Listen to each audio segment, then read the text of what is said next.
మహేశ్వరం నియోజకవర్గం కాంగ్రెస్ ఇన్ఛార్జ్ కిచ్చెన్నగారి లక్ష్మారెడ్డి మాట్లాడుతూ గతంలో హైదరాబాద్లో చిన్న రోడ్డు ఉన్నా సరిపోయేదని, ప్రస్తుతం మహానగరంగా మారడంతో రోడ్డు, డ్రైనేజీ, ట్రాఫిక్ సమస్య పెరిగి ఎన్నో ఇబ్బందులు పెరుగుతున్నాయని గుర్తు చేశారు. నేడు ఓఆర్ఆర్ మీద వెళ్తున్న వెహికల్స్ కు ఆ రింగ్ రోడ్ కూడా సరిపోయే పరిస్థితి లేదని కిచ్చెన్నగారు చెప్పారు. అందుకే 4 సిటీకి భవిష్యత్ అవసరాల దృష్ట్యా 300 ఫీట్ల రోడ్డు వేసి దానిలోని మెట్రో రైలు మార్గం కూడా వేస్తామని కేఎల్ఆర్ వివరించారు. ఈ బృహత్ ప్రణాళిక వల్ల రైతులకు, ఇక్కడి ప్రాంత ప్రజలకు ఎంతో మేలు లాభం చేకూరుతుందని చెప్పారు. మహేశ్వరం కాన్స్టిట్యున్సీ ప్రజలు అదృష్టవంతులు. మహేశ్వరం మహానగరంగా మారనుంది. ముఖ్యమంత్రి గారి ఆలోచన, కాంగ్రెస్ పార్టీ, కాంగ్రెస్ ప్రభుత్వ ఆలోచన.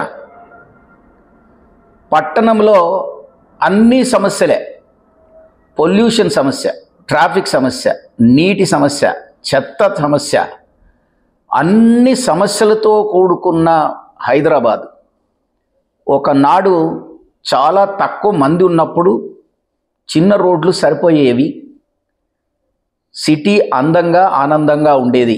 ఇప్పుడు అది మారిపోయింది. కనుక హైదరాబాదుకు ఇంకొక మహానగరం అవసరము అనే ఆలోచన ప్రభుత్వానికి రావటం, ముఖ్యమంత్రి గారికి రావటం మన అదృష్టంగా భావించవలసిందిగా నేను కోరుతున్నా. కొంతమంది అక్కడక్కడ మాట్లాడుతున్నారు.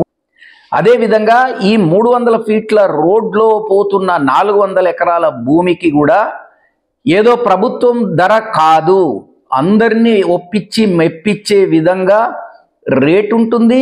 తర్వాత వాళ్ళను అన్ని విధాలా ఆదుకోవటం జరుగుతుంది. వాళ్ళు సంతోషంగా ఉండేట్టుగా చూడాలనేదే, వాళ్ళు కూడా సంతోషంగా ఉండాలనేది చూడాలనేదే ప్రభుత్వ ఆలోచన, ఆశయం కూడా అని కూడా మీకు అందరికీ నేను తెలియజేస్తాను. Please like and share, subscribe to BCN Telugu News.